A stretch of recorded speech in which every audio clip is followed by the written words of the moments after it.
Selamat pagi.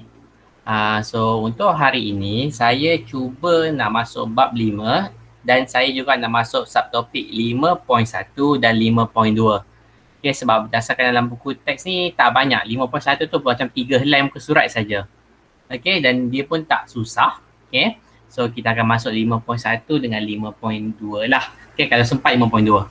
Kalau tak sempat, tak apalah, kita tengok 5.1 saja.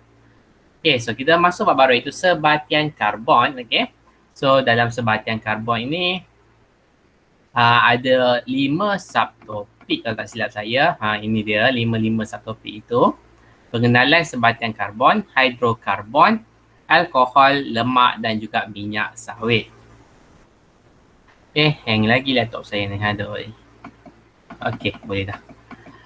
Okay, so kita masuk yang first dahulu, iaitu 5.1, pengenalan kepada sebatian karbon. Okay, so kita nampak kat sini sebatian karbon dalam alam. Okay, sebatian karbon ialah sebatian yang mengandungi unsur karbon. So kalau soalan tanya kamu, apakah definisi sebatian karbon? So kamu jawab, sebatian yang mempunyai karbon. Okay, itu saja. Okay, simple sahaja. Okay, sebatian yang mempunyai karbon. Okay, simple sahaja. Okay, di mana sebatian karbon ni terbahagi kepada dua, iaitu satu sebatian karbon organik, satu lagi sebatian karbon bukan organik. Macam ada orang join tapi tak nampak pun.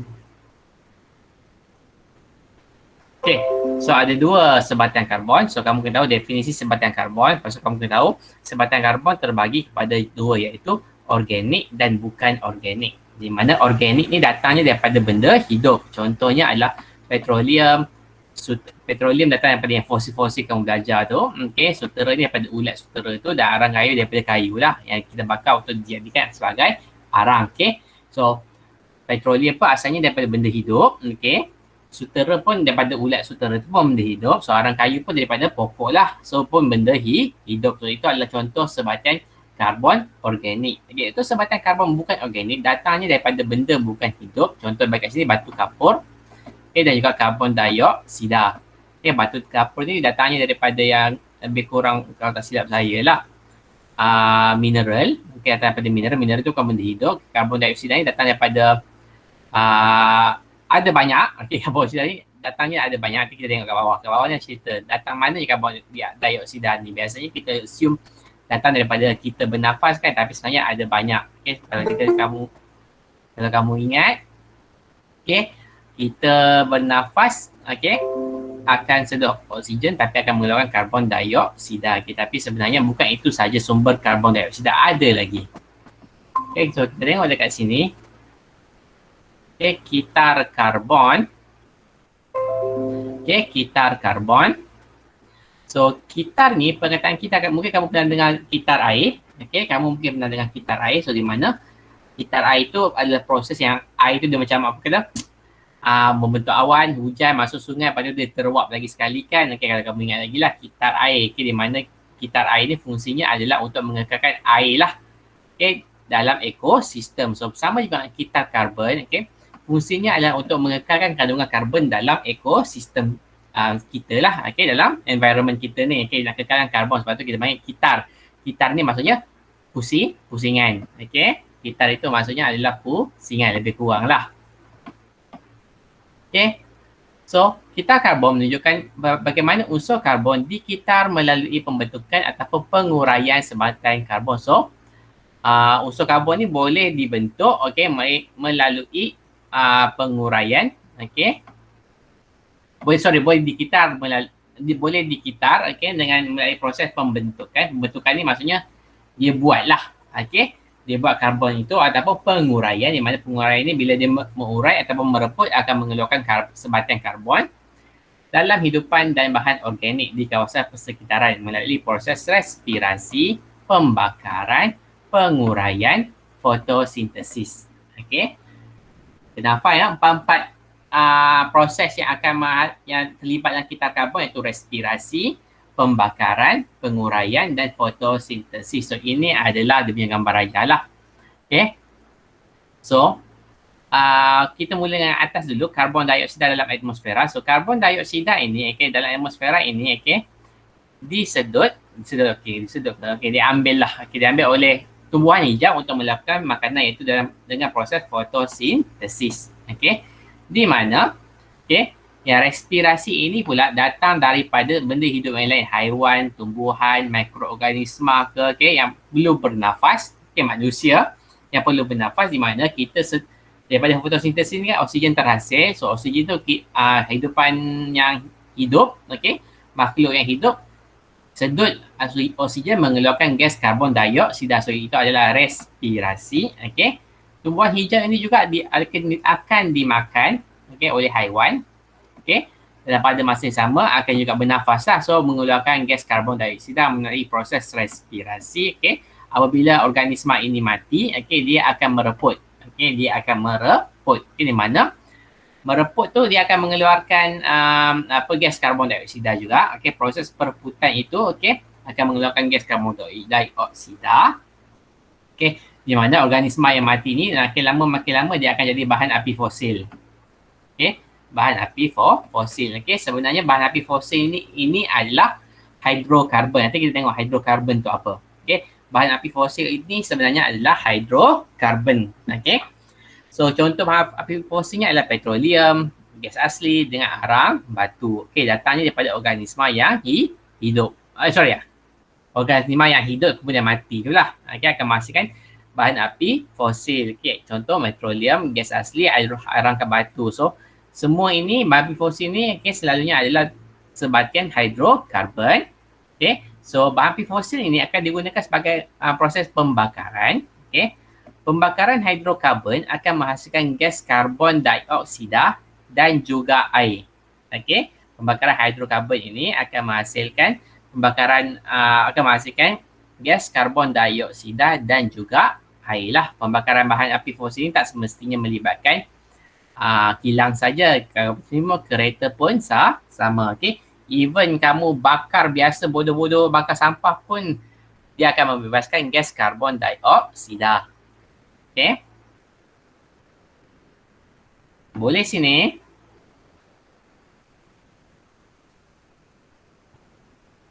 Boleh kelas? Dia punya terperinci akan diterang dekat bawah dia, next muka surat. Karbon dioksida dibebaskan ke atmosfera melalui 3 proses utama, iaitu respirasi, pembakaran dan juga penguraian. 3 proses ini akan membebaskan gas karbon dioksida. Respirasi yang kita tengok yang pertama. Ini just huraian lebih detail sikit lah daripada apa yang saya explain tadi. Respirasi, karbon dioksida merupakan sebatian karbon yang dibebaskan ke dalam atmosfera melalui respirasi. Respirasi tu kalau pernafasan pernafasan. Semua hidupan termasuk haiwan, tumbuhan dan mikroorganisma dan termasuk manusia jugalah. So seperti yang saya cakap tadi, respirasi, proses pernafasan, kamu sedut oksigen, kamu keluarkan gas karbon dioksida. B, pembakaran. Pembakaran. Pembakaran bahan api fosil membebaskan karbon dioksida ke dalam atmosfera. Fenomena semula jadi seperti letusan gunung berapi dan pembakaran hutan juga membebaskan gas karbon dioksida ke dalam atmosfera. Contoh ini contoh kat bawah ni adalah contoh pembakaran petrol melalui kereta. Yang sebelah ni pembakaran hutan lah. Fenomena semula jadi. Kalau mungkin terlalu panas ke, kadang-kadang manusia pun boleh buat jugalah pembakaran hutan secara terbuka, iaitu salah lah. Benda tu adalah salah, tak boleh buat sepatutnya. So pembakaran ini akan menghasilkan gas karbon dioksida seperti mana yang saya cakap tadi. Even kamu bakar sampah pun dekat luar rumah kamu, itu pun membebaskan gas karbon dioksida, apa-apa saja yang terbakar. Sebab sebenarnya secara umumnya banyak benda sekeliling kita adalah sebatian karbon. Banyak barang-barang kita yang ada kat rumah ni banyaknya sebatian karbon. Even kamu sendiri manusia pun sebenarnya terdiri juga daripada karbon. Ada karbon juga. Sebab itulah bila kamu tengok orang terbakar ke apa ke, dia jadi macam rentung ada hitam-hitam tu kan. Hitam-hitam itu adalah arang. Arang tu datangnya daripada karbon. Okey. Jadi tengok yang seterusnya, penguraian. Okay, penguraian ini melibatkan hidupan yang mati. Okay. So bila mati, kamu tahu dia akan terurai. Okay, terurai itu mereput lah kiranya. Terurai itu adalah mereput. Okay. Semasa proses pereputan, bakteria dan kulit pengurai, so kamu ketahuilah apa yang mereputkan bangkai itu. Okay. Bakteria dengan kulit pengurai. Okay. Karbon dioksida dibebaskan ke dalam atmosfera. So mana datang sebenarnya karbon dioksida ni? Okay. Actually sebenarnya proses penguraian itu, okay, kan bakteria yang kulit pengurai ini adalah juga benda hidup. Okay. So di samping dia menguraikan bangkai itu, okay, pengurai bangkai itu sendiri pun sebenarnya mengeluarkan gas karbon dioksida. Tapi yang menguraikan juga adalah benda hidup, iaitu bakteria dan kulit pengurai. Jadi mereka dua ini juga membuat proses respirasi. So dalam pada masa yang sama, okay, karbon dioksida pun terbebas. Dalam proses penguraian ini, karbon dioksida juga terbebas melalui respirasi. Okey. Yang ini apa? Ini proses fotosintesis lah. Okey, ini proses fotosintesis. Karbon dioksida diserap daripada udara oleh tumbuhan hijau untuk menjalankan proses fotosintesis. Okey. Kepentingan proses fotosintesis termasuklah membolehkan tumbuhan hijau membuat makanan sendiri. Okay. Tumbuhan hijau tumbuhan yang bukan hijau tak boleh buat makanan sendiri. Okay. Tumbuhan hijau sahaja. Okay. Biasanya tumbuhan yang bukan berwarna hijau, biasanya dia akan buat makanan mungkin dari segi macam parasit ke, okay, dia menumpang makanan orang. Okay. So kena fahamlah. Okay. Ingat balik, tumbuhan hijau dibuat makanan sendiri sebab dia ada warna hijau itu adalah warna klorofil. Okey. So kepentingannya membolehkan tumbuhan hijau buat makanan sendiri, okay, membekalkan makanan kepada haiwan. Okey. So bila dia boleh buat makanan sendiri, so dia boleh hidup. Bila dia boleh hidup, kalau dia pokok buah, so dia boleh keluarkan buah. Jadi buah itu akan jadi makanan kepada haiwan ataupun kita lah manusia. Okey. Menambahkan kandungan oksigen dalam udara. Okey. So pun sama, dia menambahkan oksigen dalam udara sebab proses fotosintesis dia gunakan gas karbon dioksida dan dia mengeluarkan gas oksigen yang kita guna untuk pernafasan ataupun respirasi. Okey.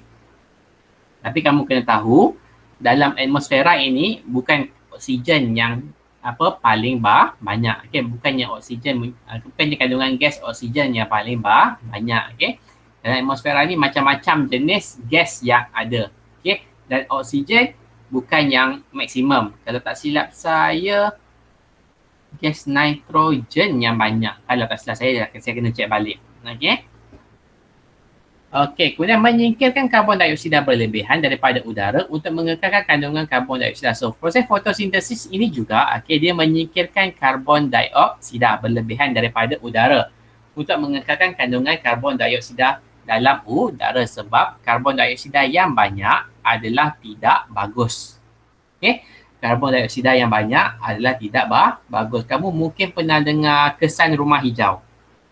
Okey, kesan rumah hijau. Okey, jadi cuba bagi tahu saya, kamu buatkan ruangan chat ni pun boleh, apa itu kesan rumah hijau? Okey, saya bagi masa. Bakal ikutkan dah habis dah ni. Kalau tak silap saya lah, dah habis dah 51 sebab sangat tak banyak. Sebab tu saya kata saya nak masuk 5.2. Oh mak kau.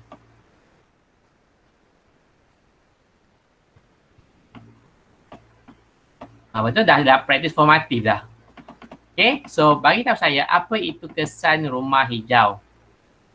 Okay, bagi tahu saya kat ruangan chat tu.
Cepat. Apa tu kesan rumah hijau?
Okey, tengok.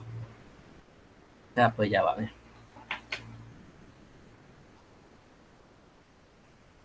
Okey. Betul lah tu. Jawapan Kong, pemanasan yang berlaku apabila kepadatan gas-gas tertentu. Okay, gas-gas tertentu ini sebenarnya merujuk kepada gas karbon dioksida lah biasanya. Di dalam suatu ruangan tertutup dan menyekat haba. Okay. Kalau gas karbon dioksida tu terlampau banyak, okay, kalau kamu tengok ayat Kong tadi dikata dalam yang tertutup kan, so kita tahu, okay, ini bumi contohlah, okay, lepas tu dia ada atmosfera. So kita boleh kata yang atmosfera ini, okay, dia mengurung bumi. Okay, betul-betul fluorine menyebabkan pemanasan global. Okay, terima kasih ya Kong dengan fluorine.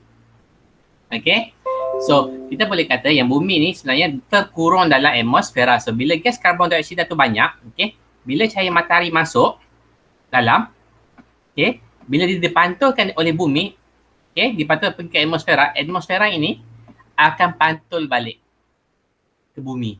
Okay, so menyebabkan pemanasan global. Okay, kenapa ini terjadi? Bila gas karbon dioksida kita label sebagai CO2, okay, terlampau tinggi.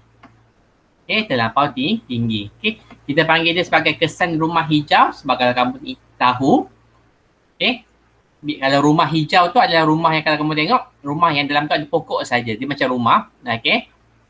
Biasanya macam rumah berkaca, rumah yang dibuat daripada kaca, di mana dalam itu hanya ada pokok sahaja. Okay, bila jadi macam tu, so rumah itu dia mengurung gas karbon dioksida menyebabkan suhu di dalam itu agak panaslah berbanding dekat luar. Okay, sebab tu kita panggil ini sebagai kesan rumah hijau. Okay, tu kena tahulah. Okay, so tak payah. Okay, kita tengok praktis formatif 5.1. Okay, dia tanya yang pertama soalan 1, ini latihan ni kena hantar. Tapi kita bincang tapi kamu hantarlah nanti. Okay, apakah maksud sebatian karbon organik? Okay, so sebatian karbon organik itu adalah sebatian karbon, okay, sebatian karbon yang berasal dari benda hidup. Okay, itu adalah sebatian karbon organik.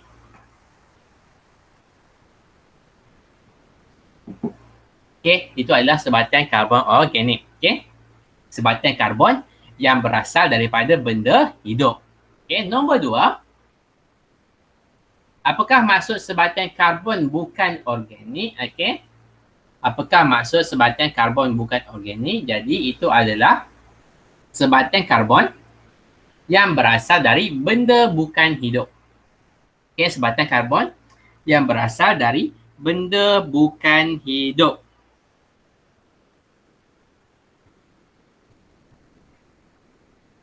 Okay, kemudian dia kata kat sini, berikan 2 contoh sebatian karbon bukan organik. Okay. Siapa-siapa tolong jawab, berikan 2 contoh sebatian karbon bukan organik. So bagi saya 2 contoh sebatian karbon bukan organik. Dalam buku teks ni ada 3 tadi. Okay, cuba siapa-siapa. Taklah nampak macam saya seorang-seorang saja. Umayyah ni siapa nama penuh?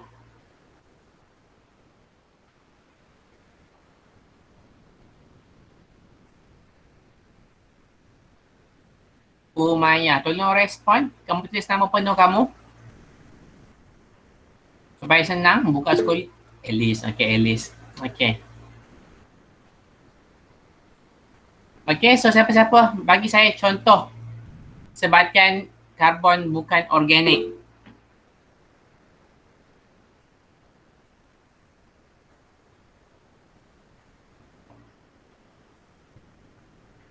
Okay, bagus kong. Okay, batu kapur dengan karbon dioksida. Okay, actually ada banyak.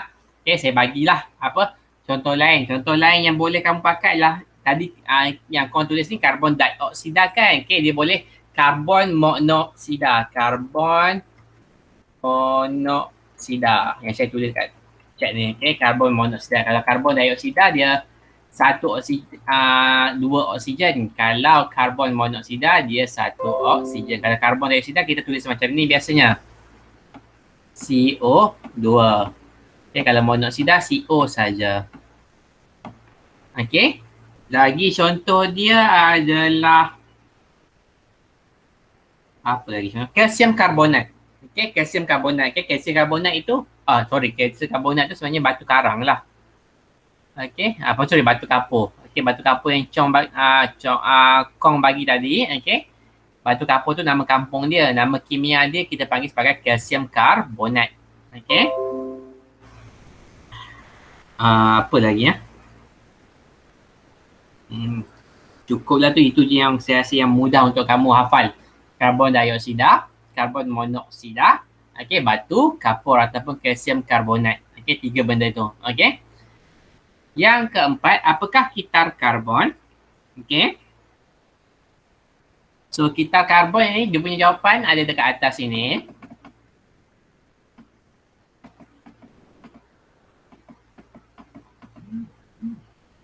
Ni. Kitar karbon menunjukkan bagaimana unsur karbon dikitar melalui pembentukan atau penguraian sebatian karbon dalam hidupan dan bahan organik di kawasan persekitaran mulai proses-proses seperti respirasi, pembakaran, penguraian dan fotosintesis. So ini adalah definisi. Okey. Ini adalah definisi bagi kitar karbon. Okey, so kamu salin sajalah. Okey. Nombor 5, nyatakan kepentingan kitar karbon. Okey, nyatakan kepentingan kitar karbon. Okey. Apa kepentingan dia? Okey, tadi saya cakap, saya kaitkan dia macam dengan kitar air kan. So, apa kepentingan kitar karbon?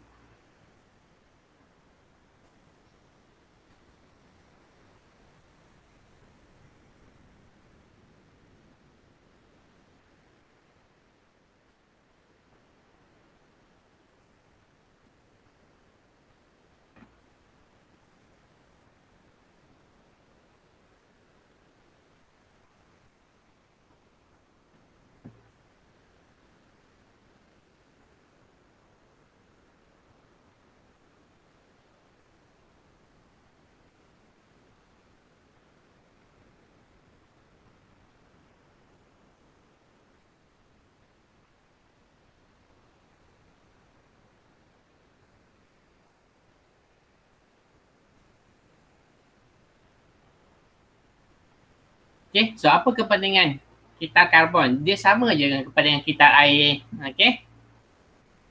Apa kepentingan dia? Dia nak kekalkan apa dekat persekitaran?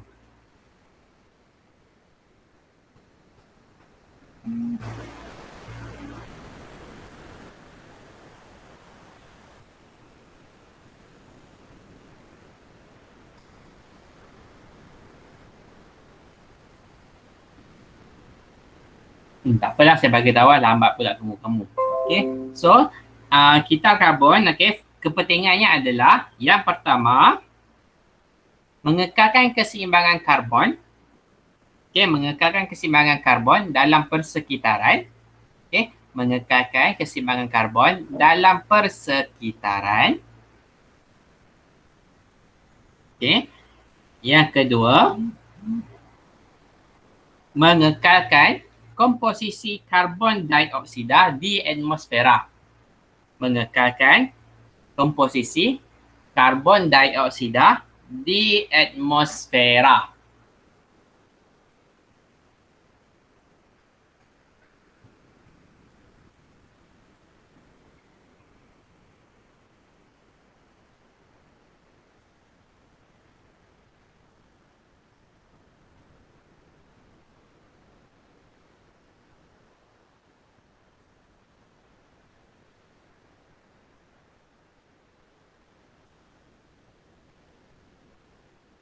Okey, saya ulang. Yang pertama tadi adalah untuk mengekalkan keseimbangan karbon dalam persekitaran. Okey, yang kedua untuk mengekalkan komposisi.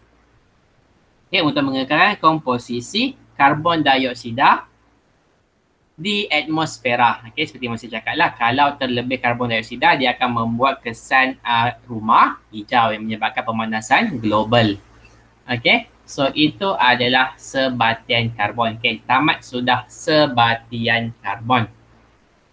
Kita masuk yang subtopik yang kedua. Okay, 5.2 hidrokarbon.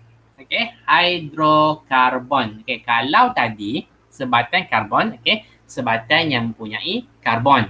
Okay, sebatian yang mempunyai karbon. Okay, kalau kita tengok balik, 5.1 tadi. Mana ni gelap. Putih je. Woi. Ni.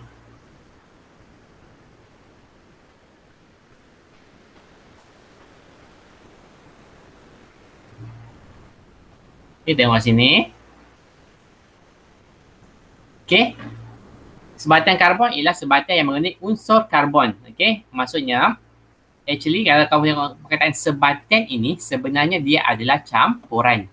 Okay, perkataan sebatian ini sebenarnya merujuk kepada campuran. So, sebatian karbon ini adalah apa-apa saja sebatian yang mempunyai at least karbon. Okay, at least mempunyai karbon. Sekurang-kurangnya mempunyai karbon.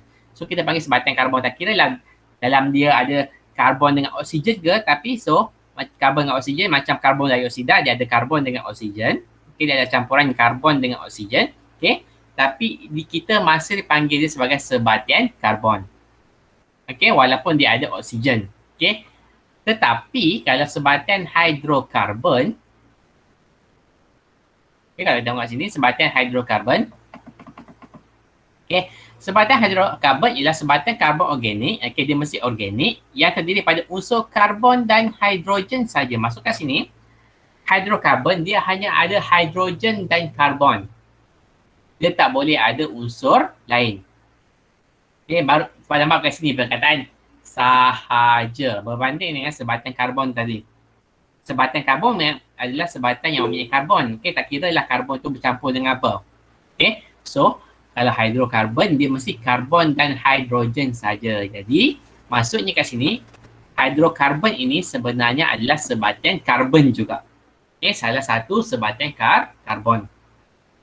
Okay, faham dekat sini?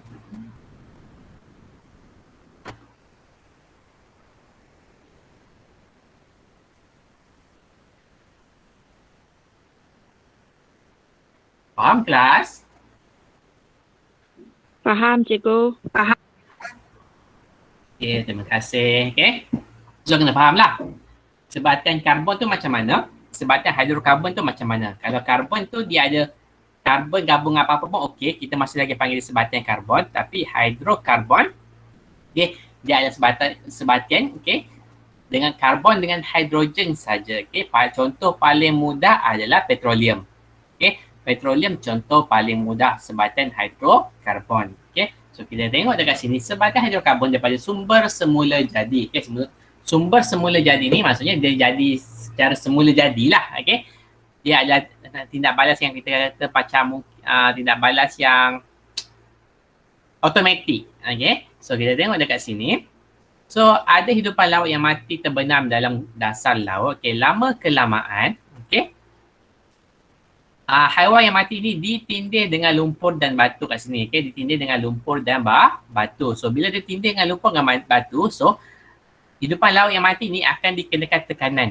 Okay, akan dikenakan tekanan. Okay, so tekanan inilah yang menyebabkan dia terurai, dia menjadi petroleum. Okay, kita tengok kat sini.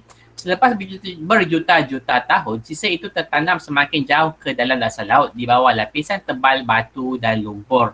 Okay, so makin lama batu dengan lumpur akan kata menimpa dia lah. Okay, so makin lama menyebabkan dia makin lama makin jatuh ke dalam.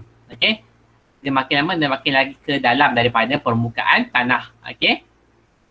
Penggabungan kesan tekanan, saya kata tekanan dengan lapisan pasir dan lumpur, haba yang diserap daripada persekitaran dan proses penguraian oleh bakteria mengubah sisa itu menjadi petroleum dan gas asli. So kalau soalan tanya, apakah yang menyebabkan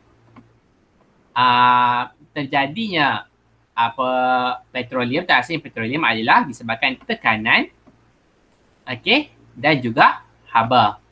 Okey, haba yang diserap daripada persekitaran dan proses penguraian oleh bakteria. Okey, okey, boleh kat sini ya. Okey, so dan juga proses penguraian ni pun sekali jugalah. Okey, kalau soalan tanya bagaimanakah apakah punca sebenarnya berlaku terhasilnya petroleum adalah disebabkan tekanan, haba dan juga proses penguraian daripada bakteria itu yang menyebabkan bangkai tadi berubah menjadi petroleum dan juga gas asli. Okey, yang orang kerja offshore ambil petroleum tu lah, yang kerja offshore tu, okey, inilah dia punya inilah yang dia ambil, okey, petroleum. Okey, yang ini pula arang batu. Okey, kalau tadi datang daripada haiwan, okey, arang batu ini datang daripada tumbuhan. Okey, arang batu ini datang daripada tumbuhan. Berjuta-juta tahun dahulu, sisa tumbuhan mati tertanam secara semula jadi di dalam tanah. So, konsep dia lebih kurang sama macam yang petroleum tadi. Okay, konsepnya lebih kurang sama macam petroleum tadi. Selepas berjuta-juta tahun, sisa itu tertanam semakin jauh ke dalam tanah di bawah lapisan batu tebal. Okay. Kemudian, penggabungan kesan tekanan dan haba yang diserap daripada persekitaran dan proses penguraian oleh bakteria mengubah fosil tumbuhan menjadi arang batu. So kalau kamu tengok, punca macam mana terhasilnya arang batu masih lagi sama. Tekanan, haba dan juga proses penguraian. Okey, tiga benda ini. Tekanan, haba dan juga proses penguraian yang menyebabkan hidupan laut yang mati jadi petroleum dengan gas asli. Okey. Manakala tumbuhan yang sudah mati akan jadi arang batu. Okey. Dia punya kata kejadiannya adalah sama. Cuma hasil saja yang berbeza.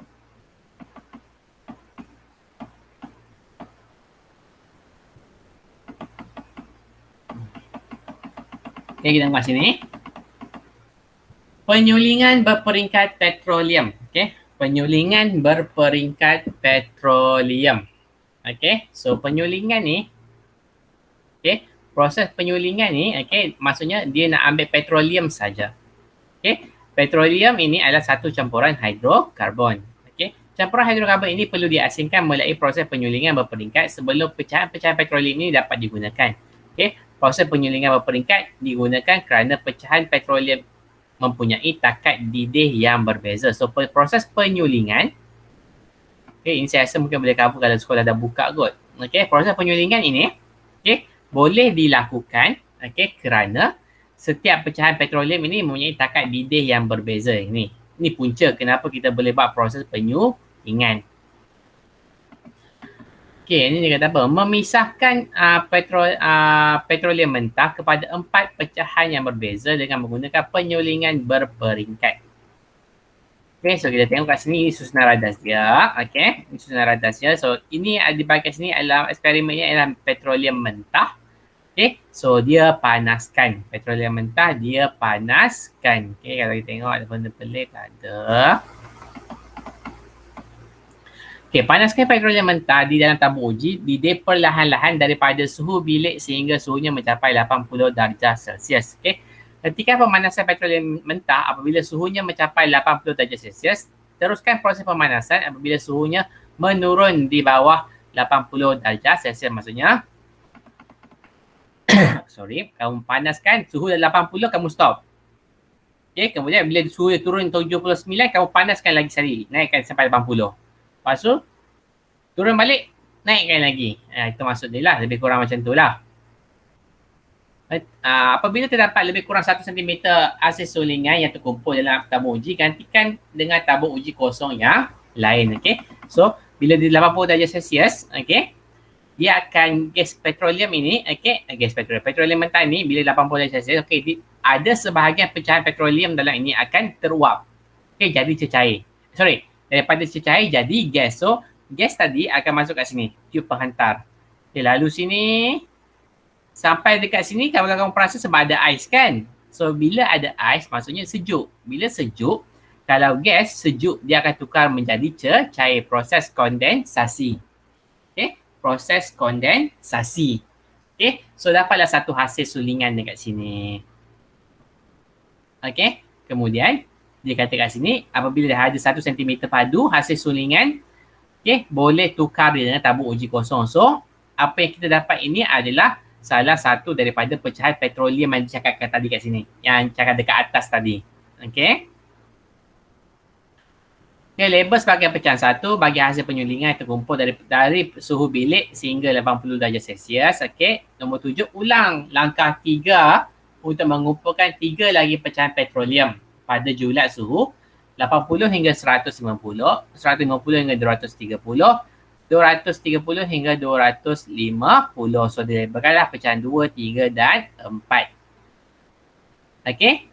Perhatikan dan catat warna setiap pecahan petroleum berlabel 1, 2, 3, 4. So, tuangkan pecahan petroleum yang piring sejat yang berasingan. Okey. Perhati dan bandingkan kadar pengaliran. Kadar pengaliran tu dia punya kelikatan lah. Okey, kelikatan kat sini kata setiap pecahan. Likat tu macam maksudnya macam madu. Madu tu likat kan. Okay, air tidak likat. Macam itulah. Itu masuk kelikatan. Okay. Dan ambil contoh paling mudah madu. Madu itu likat. Okay. Tapi apa kita panggil tu? Air tidak likat. Mengingat soalan. Okay, kemudian nyalakan pecahan petroleum dengan kayu uji bernyala. Okey, kemudian bandingkan dan catatkan kebolehbakaran. Maksudnya mana yang lebih mudah terbakar. Okey, ini kita memang kalau ada peluang untuk buat eksperimen dan ada bahan mungkin boleh buatlah. Okey, sebab macam agak menarik. Okey, saya pun tak tahu sebenarnya. Biasa belajar dalam kilang terus, tak ada pula eksperimen. Ini first time saya nampak ada eksperimen. Kalau ada rezeki boleh tengok di video YouTube pun saya rasa okey dah. Okay, so kita masuk yang ini pula. Yang kedua, sebatian hidrokarbon tepu dan tak tepu. Okay, so hidrokarbon ni pula terbahagi kepada dua, tepu dan tak tepu. Okay, Rajah 58 menunjukkan dua jenis hidrokarbon tepu, dua jenis sebatian hidrokarbon, iaitu sebatian hidrokarbon tepu dan tak tepu. Okay, so kita tengok dekat sini. Hidrokarbon tepu, okay, dia mempunyai ikatan kovalent tunggal. So kamu kena hafal ikatan kovalent tunggal di antara atom karbon dengan atom karbon. Okay, so kat sinilah C. Okay, saya tulis kat sini C, lepas tu ada satu garisan C. So, yang garisan ini, inilah kita panggil sebagai ikatan kovalent tunggal.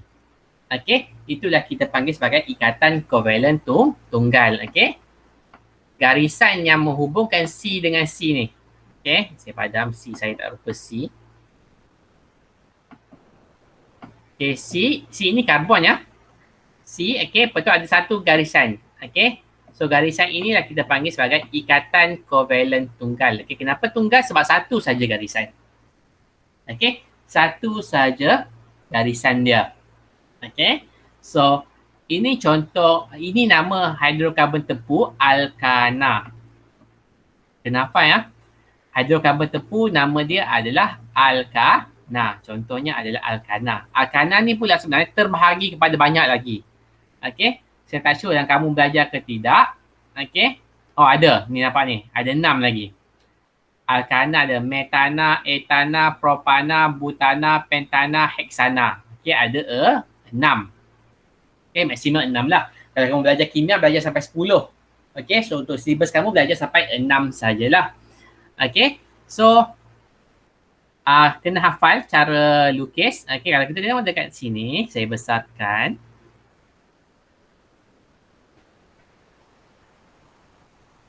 Okay, so kat sini ada 3C, okay, di mana setiap 3C ni kalau kamu perhatikan ada 4 ikatan kovalent tunggal.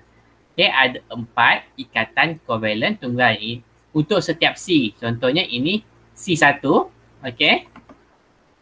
Saya nipiskan lagi saya punya ni.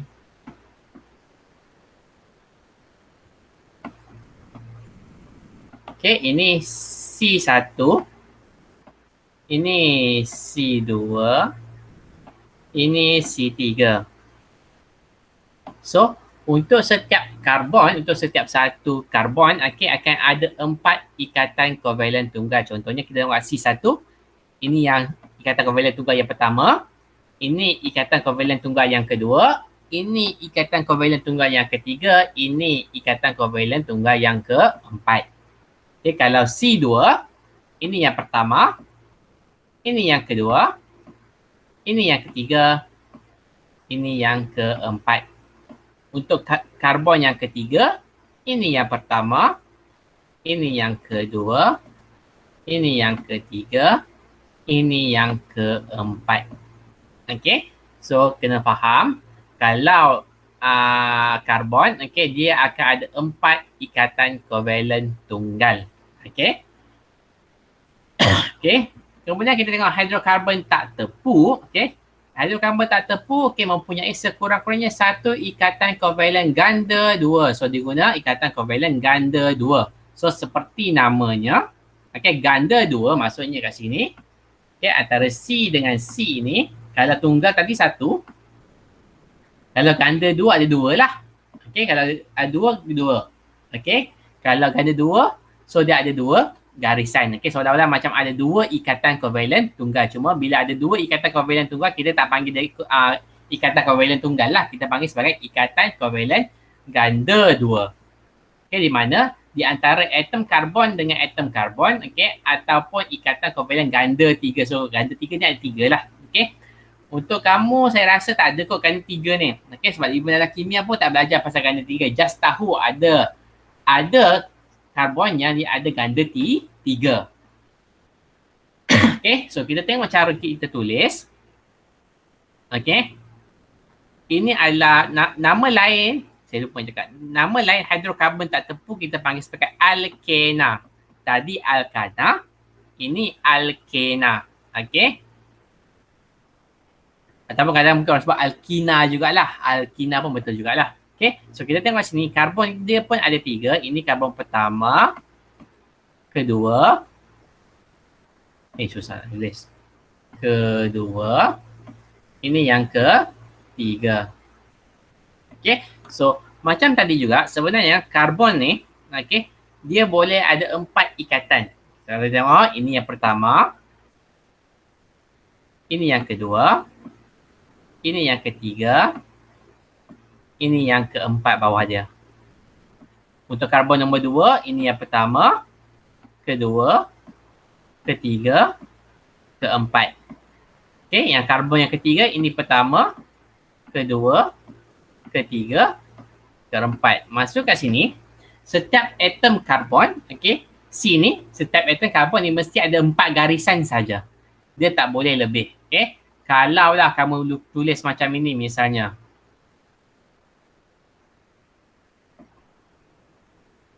okay, kamu tambah satu lagi H dekat sini misalnya.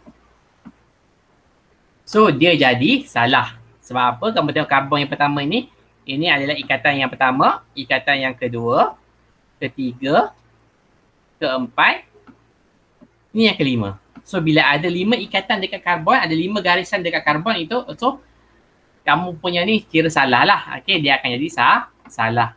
Okay, karbon mesti ada 4 sahaja garisan yang sekeliling dia. Faham ke? Agak sukar sikit lah yang ni, kamu kena faham. Boleh ke? Okay, kamu kena faham ya. Apa kita panggil tu? Hidrokarbon terbahagi kepada 2, tak tepu dengan tepu. Tepu namanya alkana, tak tepu namanya alkena. Okay, di mana alkana ni ada 6 lagi bawah dia. Ada 6 nama lain bawah dia. Alkena ini ada 6 lagi nama lain bagi dia. Okay, boleh kat sini.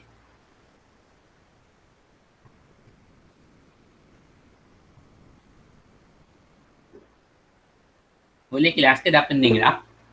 Boleh ya kau? Tak boleh bagi tahu, saya boleh explain semula lagi ya. Sebab ini agak tough lah sebab ini adalah silibus baru. Dulu belajar dalam kimia saja. Okay, sekarang sudah masuk dalam sains. Okay, cumanya kalau kimia belajar sampai 10 nama, dalam sains belajar sampai 6 nama saja. Okay, so kita tengok dekat sini.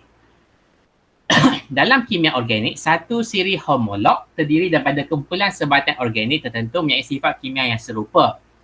Antara contoh siri homolog adalah alkana dan alkena. Okay, nanti kamu akan belajar juga alkohol. Okay, kalau kamu tengok tadi yang saya terang awal, alkohol pun termasuk dalam bab ini. Okay, alkohol pun sebenarnya adalah salah satu siri homolog. Okay.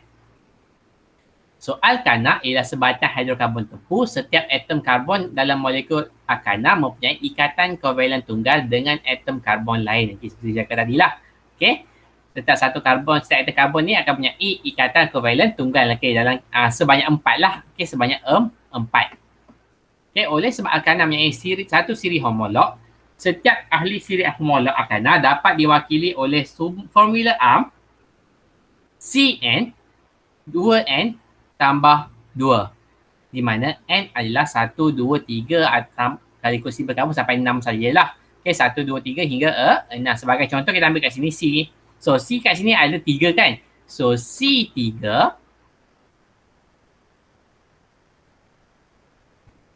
Okay, C3. H. Kita tengok rumus. 2 darab N. So, N ada 3. So, 2 darab 3, 6. 6 tambah 2 lah 8. C3H8. So kiralah H cukup tak 8. 1, 2, 3, 4, 5, 6, 7, 8. Okay, betul lah. Okay, C3H8. Okay, kalau kita pakai C1, so C1H4. So betul tak C1H4? Okay. So 1C. So, ada 1H, saya buat tak tulis H, saya tulis jadi kata kovalen saja. 2, 3, 4. Sebab saya kata tadi, satu karbon ini, okay, mesti ada 4 ikatan kovalen tunggal sahaja. Okay, Kalau C2, 1, 2, okey. Ini C2. So, 1, 2, 3, 4, 5, 6. So, kalau C2 ada 6 H. So, check balik rumus. C2, N ni 2, okey, H 2 darab 2, N ni 2 kan. So, 2 darab 2, 4 tambah 2. So, dapat C2, H 6. Okey, betul lah. Ini cara tulis dia lah. Saya rasa kat bawah ada kot, tak pun latihan nanti.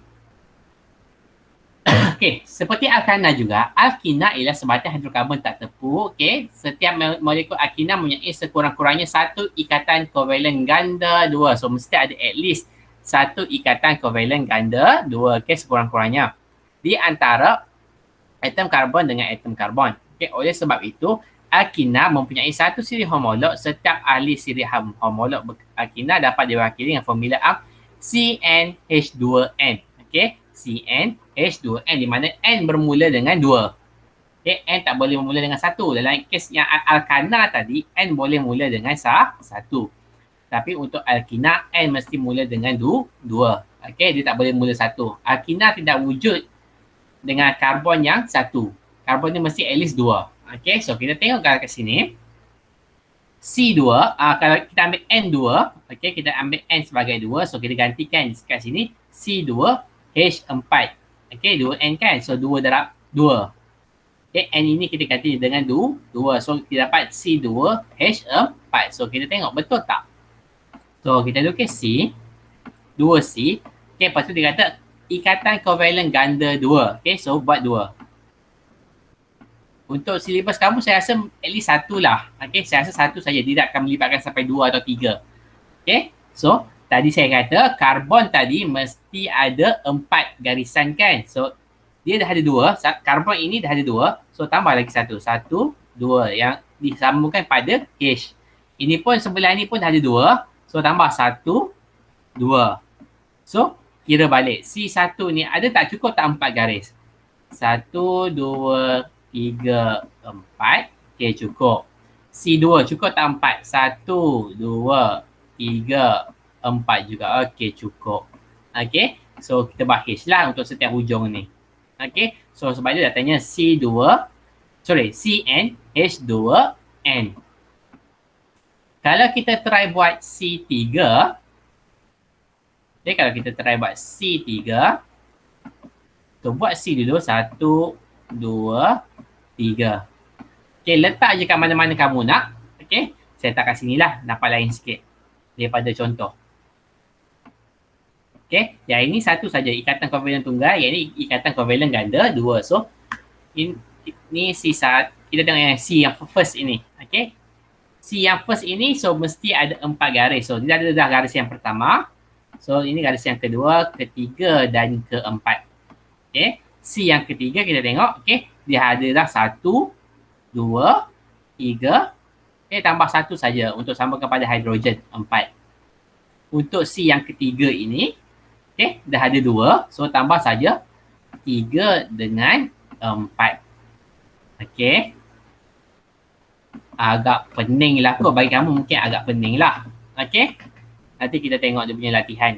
Okay, nama bagi 6 ahli pertama alkana dan 5 ahli pertama alkena diberikan dalam jadual 5.1. Okay. Okay, kalau perasan, dia punya untuk alkana, nama last dia mesti ada ana. Okay, mesti ada ana. Kalau alkina mesti ada ina.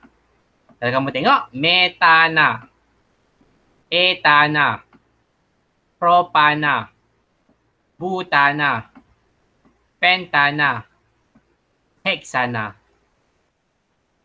Dia semua ada ana. Kalau alkina, okay, dia ada etena, propena, butena, pentena, hexena. Okay, dia tak ada metena. Metena tak ada. Dia ada tapi metana tu ada. Okay, so ini adalah dia punya penamaan. Okay, so kamu tahu lah. Kalau karbon 1 namanya metana. Tapi untuk alkina tak ada. Kalau nombor 2, alkana adalah ada 2 karbon. Okay, kalau alkana namanya etana. Tapi kalau alkena, etena. Okay, dia punya kata apa kepala je adalah et. Ni prop. Kalau 3 prop. Kalau 4 boot. Kalau 5 pen. Kalau 6 hex. Kamu kena hafal lah. Me, at, pro, boot, pen, hex. Okay. So si bersama mungkin sampai 6 sahajalah. So kamu kena hafal. So kalau Alkana, kamu just tambah Ana je untuk setiap hujung dia. Kalau Alkina, kamu tambah Ena saja dekat hujung dia. Itu cara penamaan dia. Okay, itu adalah cara penamaan dia. Oh, dah habis dah. Okay, so kita tengok dekat sini. Boleh ke penamaan dia? Boleh kelas, penamaan dia agak pening sikit lah. Okay, kena hafal lah. First, mat. 2, add. 3, prop. 4, boot. 5, pen. 6, hex. Okay. Kalau dia Alkana, so tambah Ana dekat hujung. Kalau dia Alkena, tambah Ena dekat hujung dia. So jadilah metana, propana, propana 3, metana, etana, propana, butana. Okay. Boleh ke penamaan dia?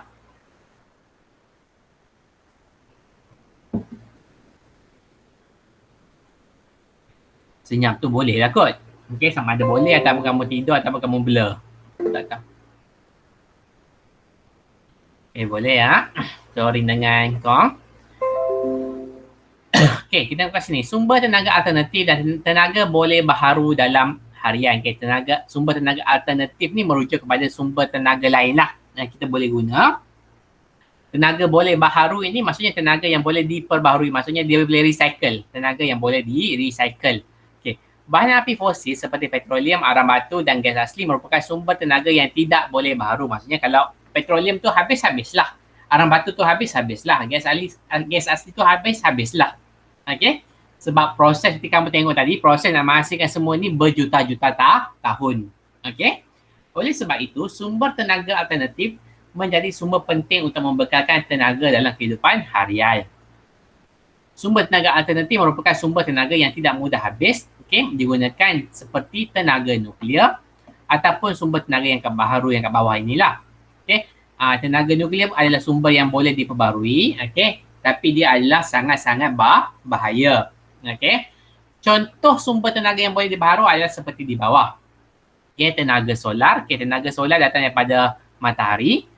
Tenaga angin. Okay, tenaga angin tak angin lah. Tenaga hidro tu air. Okay, kita guna yang ni. Kita nak jana kuasa elektrik, kita guna tenaga hidro. Kat Malaysia kita guna tenaga hidro. Okay. Tenaga biogesim ini adalah tenaga yang datang daripada penguraian. Okay. Datang daripada penguraian. Okay. Bila tadi kan saya dah ajar kalau suatu bangkai itu terurai, okay, bangkai ke ataupun sisa makanan, biasa biogesim ni guna-guna sisa makanan ke, sisa-sisa apa-apalah. Okay. Pokok-pokok yang dah mereput. Okay. Bila dia mereput, dia akan keluarkan gas karbon dioksida. So, gas karbon dioksida itulah. Okay, sebahagiannya gas, ada juga gas lain lah. Okay. Gas yang terkeluar daripada pereputan itu yang akan menjana tenaga, yang akan dikumpul untuk menjana tenaga elektrik. Okay, geothermal ni tersilap saya bumi.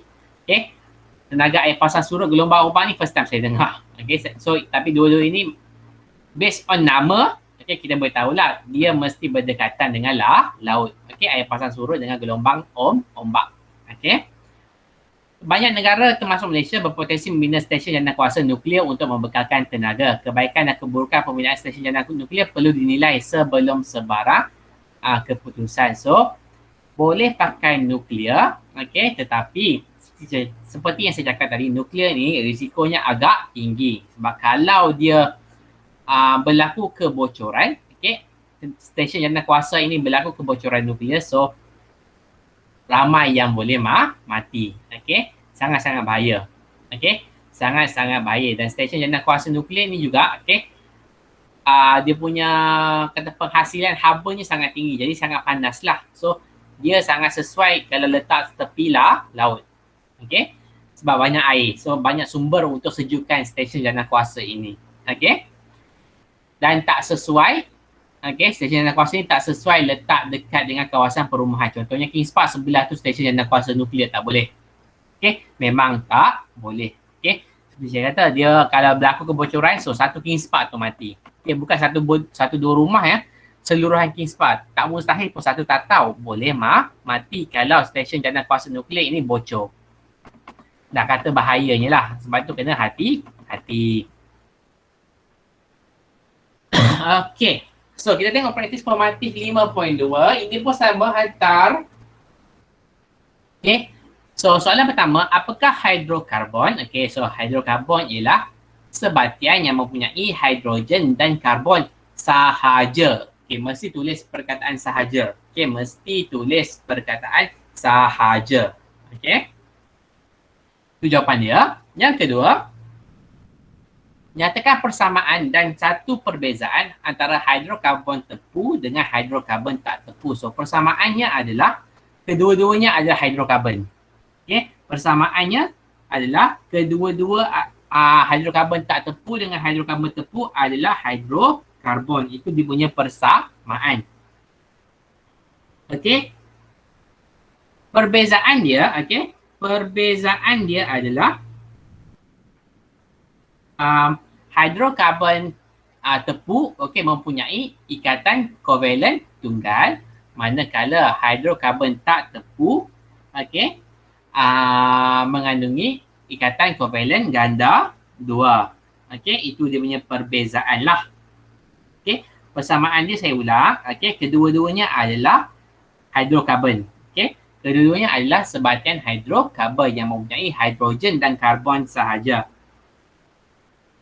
Okey, manakala perbezaannya kamu kena beritahulah hidrokarbon tepu ni mempunyai ikatan kovalen tunggal, manakala hidrokarbon tak tepu mengandungi ikatan kovalen ganda 2. Okey, kemudian dia kata apa ni?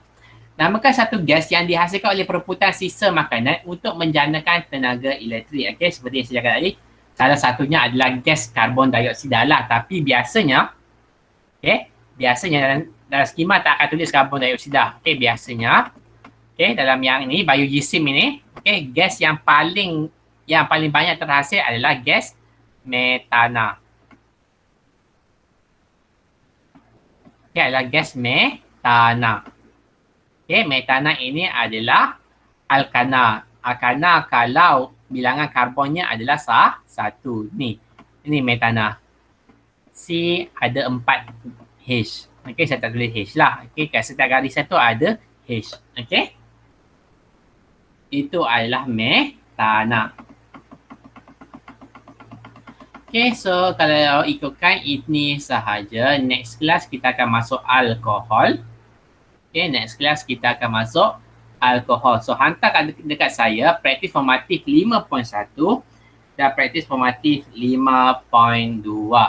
Okey, ada soalan?